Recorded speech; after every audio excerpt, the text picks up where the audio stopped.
पहले देखते हैं अपना देश अपनी दुनिया।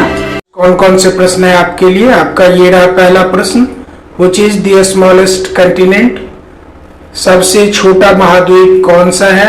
दूसरा प्रश्न है आपके लिए, who was the inventor of the light bulb, विद्युत बल्ब की खोज किसने की या इसके आविष्कारक का नाम क्या है।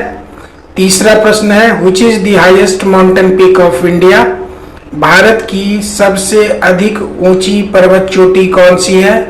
चौथा प्रश्न है, which is the largest bone in the human body, मानव शरीर में सबसे बड़ी हड्डी कौन सी होती है। और पांचवा और अंतिम प्रश्न है आज का, when is the earth day celebrated, पृथ्वी दिवस हम किस दिन को मनाते हैं। दोस्तों आप अपने उत्तर कमेंट्स में लिख सकते हैं। हालांकि एपिसोड के अंत में इन सभी प्रश्नों के उत्तर दे दिए गए।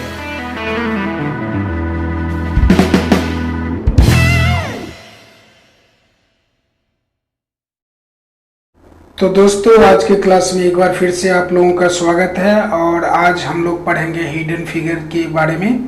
मानसिक दक्षता परीक्षण से संबंधित बहुत सारे एपिसोड्स पहले भी इस चैनल पर आ चुके हैं। आशा है आप लोगों ने वो सारे एपिसोड्स देखे होंगे और अगर नहीं देखा है तो उन एपिसोड्स को आप जरूर देखें। इसी चैनल पर अंक गणित से संबंधित एपिसोड्स भी आपको मिल जाएंगे, उन एपिसोड्स को भी देखें ताकि एक ही जगह एक ही चैनल पर आप इन दोनों ही विषयों की अच्छी तैयारी कर सकें। तो बढ़ते हैं आज के टॉपिक के बारे में। हमारा टॉपिक आज का क्या है, हिडन फिगर। अब हिडन फिगर वाले क्वेश्चंस में इस तरह की एक आकृति प्रश्न आकृति में दी गई होती है और हमसे पूछा जाता है कि बताओ इन उत्तर आकृतियों में से किस आकृति में ये वाली यानी प्रश्न में दी गई आकृति छुपी हुई है। ठीक है, यानी कि हमें उस उत्तर आकृति को ढूंढना है जिसमें ये आकृति छुपी हो सकती है। तो अब चलो अब हम अपने प्रश्न को सॉल्व करना शुरू करते हैं। सबसे पहले हम देखते हैं डी में। आप अपनी आकृति को गौर करो। इसमें ये वाली रेखा, इसके दोनों सिराओं पर ऊपर नीचे एक एक रेखा जुड़ी हुई है, कितने के कोण पर, 90 डिग्री के कोण पर। तो क्या ऐसी कोई रेखा आपको दिख रही है इसमें? बिल्कुल नहीं है। एक ये हॉरिजॉन्टल लाइन है, तो इस आकृति में सिर्फ एक ये हॉरिजॉन्टल लाइन यहाँ पे बड़ी सी यानी कि हमारे प्रश्न आकृति में इस रेखा के बराबर लंबाई की यहाँ पर दी गई है। इसमें एक साइड तो नीचे की ओर है लेकिन दूसरा साइड जो ऊपर की ओर यहाँ पर एक रेखा जुड़ी होनी चाहिए थी वो नहीं है। साथ ही ये वर्टिकल लाइन अगर हम देखें तो अगर हम इसको मान लें कि ये वर्टिकल लाइन है या इसको मान लें ये वर्टिकल लाइन है, तो एक तरफ तो एक रेखा ये खींची हुई है, दूसरी तरफ ये रेखा खींची हुई है, ऐसा इसमें भी कहा जा सकता है। लेकिन ये दोनों बराबर दूरी पर मिलते हैं। ये देखो ये दोनों रेखाएं बराबर दूरी पर एक दूसरे को क्रॉस करती हैं, लेकिन यहाँ पर ऐसा नहीं है, इसीलिए डी हमारा उत्तर नहीं हो सकता। तो डी को हम छांट देते हैं। अब आते हैं ए में। ए में देखिए यहाँ पर इस तरह की एक रेखा ये वाली और एक रेखा ये वाली हो सकती है। हालांकि ये भी बराबर दूरी नहीं है, इधर की दूरी छोटी है, इधर की दूरी बड़ी है। हम तो इसी आधार पर छांट दे सकते हैं, लेकिन फिर भी हम इसको देखते हैं। सपोज ये खड़ी वाली रेखा यहाँ पर ये है, तो मान लेते हैं कि ये हो गया इधर राइट को मुड़ा हुआ जैसे ये है, ये हो गया लेफ्ट को मुड़ा हुआ जैसे ये है। अब इस बड़ी रेखा में यानी हॉरिजॉन्टल लाइन में मान लेते हैं कि ये वाली रेखा इस पर आ सकती है, लेकिन ये वाली रेखा यहाँ पर कहाँ आएगी, यहाँ 90 डिग्री पर तो नीचे की ओर कोई रेखा जुड़ नहीं रही है, इसीलिए हमने क्या किया, ए को भी छाट दिया। अब इसमें क्या है, ये देखिए इसमें कोई एक रेखा यानी कि ये वर्टिकल लाइंस पूरी है ही नहीं या ये हॉरिजॉन्टल लाइन पूरी है ही नहीं, बीच में ये टूटी हुई है इसके कारण से, तो इसीलिए हमने बी को भी छाट दिया क्योंकि ये आकृति इसमें छुपी हो ही नहीं सकती है। ठीक है, ये कंटिन्यूड लाइन है, ये ब्रोकन लाइंस है। ठीक है, अब हम आते हैं किसमें, तो ए हमारा छट गया, बी हमारा छट गया और डी भी छट गया, तो बच कौन सा गया, सी। अब देखिए सी में तो स्पष्ट ये आकृति बनती दिख रही है, बस इसको उठाकर अगर हम इस पर रख दें तो दोनों एक दूसरे को ओवरलैप कर देंगे, इसीलिए हमारा उत्तर क्या है, सी। तो बढ़ते हैं दोस्तों अगले प्रश्न की ओर।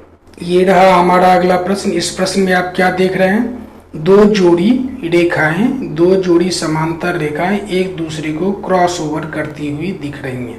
अब हमें ढूंढना है कि 90 डिग्री पर एक दूसरे को क्रॉस करती हुई दो जोड़ी पैरेलल लाइंस इनमें से किस आकृति में है। सबसे पहले आते हैं ए में।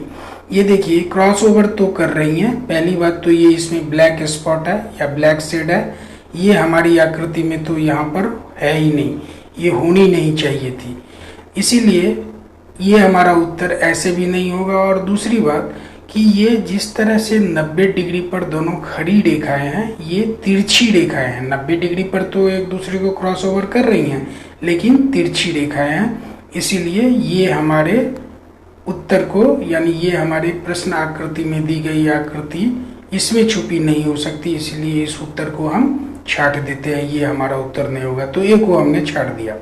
अब आते हैं सी में। सी में इस तरह की कोई रेखा दो है ही नहीं, तो इसी आधार पर हमने सी को छाट दिया। डी में भी इस तरह की कोई दो समांतर रेखाएं एक दूसरे को क्रॉस करती हुई 90 डिग्री पर नहीं है, तो इसलिए हमने डी को भी छाट दिया। तो आपका ए भी छट गया, सी भी छट गया और डी भी छट गया। तो बच कौन सा गया, बी। अब आप इस आकृति को देखिए और वृत्त के अंदर इस आकृति को देखिए। अगर आप इसको उठाकर यहाँ पर रख दें तो ये ओवरलैप कर जाएगा, यानी कि इस आकृति में हमारे प्रश्न में दी गई आकृति छुपी हुई है, इसीलिए हमारा उत्तर क्या है, बी। बढ़ते हैं दोस्तों अगले क्वेश्चन। हमारा अगला क्वेश्चन, और ये प्रश्न तो बहुत ही सरल है। आप ये देखो, एक सीधी खड़ी रेखा है और उस पर उसकी एक सिरा पर दाईं ओर 90 डिग्री पर जुड़ी एक रेखा है, और फिर उस जुड़ी हुई रेखा पर एक तीसरी रेखा आके जुड़ती है, एक कोण बनाती है लेकिन 90 डिग्री से कम यहाँ पर। तो सबसे पहले हम क्या करते हैं, एक खड़ी रेखा और उसके शीर्ष पर दाईं ओर से आकर जुड़ी हुई एक रेखा 90 डिग्री पर ढूंढते हैं। अब इसमें देखिए, इसमें इस तरह की कोई एक खड़ी रेखा है ही नहीं, तो सबसे पहले आप ए को छांट लीजिए। सी में एक खड़ी रेखा है, लेकिन इसमें बाईं ओर से आकर एक रेखा जुड़ रही है, जबकि चाहिए किधर से, दाईं ओर से, तो हम सी को भी छांट लेते हैं। अब डी में आते हैं। खड़ी रेखा तो है, लेकिन इसमें भी जो रेखा आके जुड़ रही है वो बाईं ओर से, और दूसरा कि इसमें यहाँ पर इस जुड़ने वाली रेखा पर जो रेखा जुड़ी हुई है, एक तो वो बाईं ओर से जुड़ रही है और दूसरा कि वो बहुत बड़ी रेखा है। यहाँ पर अगर हम इसको लाके भी रखें तो ये इसमें सेट नहीं करेगा, इसीलिए हम क्या करते हैं, डी को भी छांट लेते हैं। और भी आधार है, जैसे कि ये देखो, एक ट्रायंगल और एक रेक्टेंगल दूसरे सिरे पर जुड़ा होना चाहिए। यहाँ पर तो ऐसा कुछ है नहीं, रेक्टेंगल तो है नहीं, ये दो ट्रायंगल्स हैं और एक बेलनाकार यानी सिलेंडरिकल यहाँ पर आकृति है, तो डी को भी आप छांट लो। आपका उत्तर ना तो ए है और ना ही सी है और ना ही डी है, तो अब आपका उत्तर मिलेगा कहाँ, ये देखिए बी में। ऊपर वाला हिस्सा ये रेखा हो गई, ये वाला हिस्सा हो गया। अब चलिए नीचे वाला मिलाते हैं। ये जो आपका स्क्वायर है, ये यहाँ पर स्क्वायर मिल जाएगा आपको, और ये जो स्क्वायर से जुड़ा ये त्रिभुज है वो कहाँ पे मिल जाएगा, यहाँ पे, जहाँ मेरी उंगली है, मेरी उंगली के ठीक नीचे ये त्रिभुज है। इसीलिए आपकी आकृति, प्रश्न में दी गई आकृति कहाँ छुपी हुई है, इस आकृति में, इसीलिए आपका उत्तर क्या है, सी। बढ़ते हैं दोस्तों अगले क्वेश्चन की ओर। ये रहा अगला प्रश्न। इस प्रश्न में आप क्या देख रहे हैं, एक आकृति दी गई है और वो आकृति क्या है, एक वर्ग है, ठीक है। तो हमें ढूंढना है कि उत्तर आकृतियों में से किस आकृति में एक वर्ग हमें मिल जाएगा, ठीक है, ऐसा। अब चलते हैं ए में। ए में देखिए एक भी वर्ग नहीं है, ये देखिए, ये क्या है, ये चार भुजाओं वाली एक आकृति है लेकिन ये वर्ग नहीं है। ये क्या है, तीन भुजाओं वाली एक आकृति है लेकिन ये भी वर्ग नहीं है। ये भी चार भुजाओं वाली आकृति है लेकिन ये भी वर्ग नहीं है, अर्थात इनमें से किसी की भुजाएं बराबर नहीं है, तो इसीलिए हमने ए को छाड़ दिया। अब आते हैं बी में। बी में भी आप देखिए दो आयत है, कोई वर्ग नहीं है, तो हमने बी को भी छाड़ दिया। सी में आते हैं। ये देखिए, इसमें एक आयत है, एक त्रिभुज है, ठीक है, और ये भी दूसरा त्रिभुज ही है, तो हमें इसमें भी अपना वर्ग नहीं मिलेगा, हमने सी को भी छाड़ दिया। तो आपका ए छट गया, बी छट गया और सी छट गया, तो बच कौन सा गया, डी। अब डी में देखिए बहुत सारी आकृतियां बन रही हैं, लेकिन ये वर्ग कहाँ छुपा हुआ है।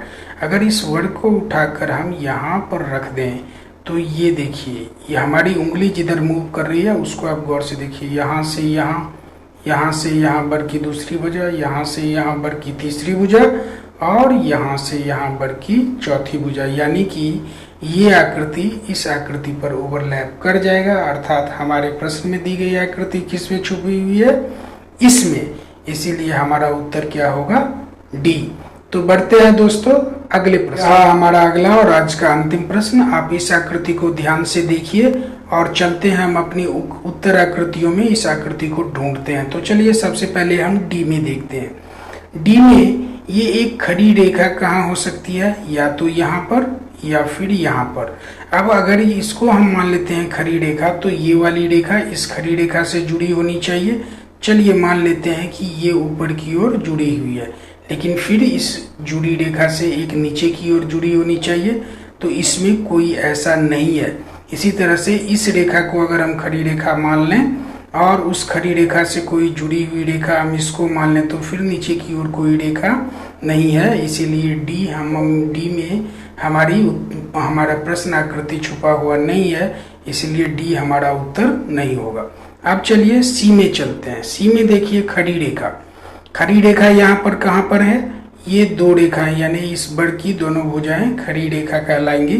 तो इस खड़ी रेखा से जुड़ी हुई, मान लीजिए कि ये एक खड़ी रेखा है, उससे ये हिस्सा यहाँ पर ये रेखा जुड़ी हुई है जो इसको रिप्रेजेंट करता हो, ठीक है। तो फिर इस रेखा को कौन रिप्रेजेंट करेगा, उसके लिए यहाँ पर नीचे की ओर कोई रेखा होनी चाहिए थी जो नहीं है, इसीलिए सी भी हमारा उत्तर नहीं है।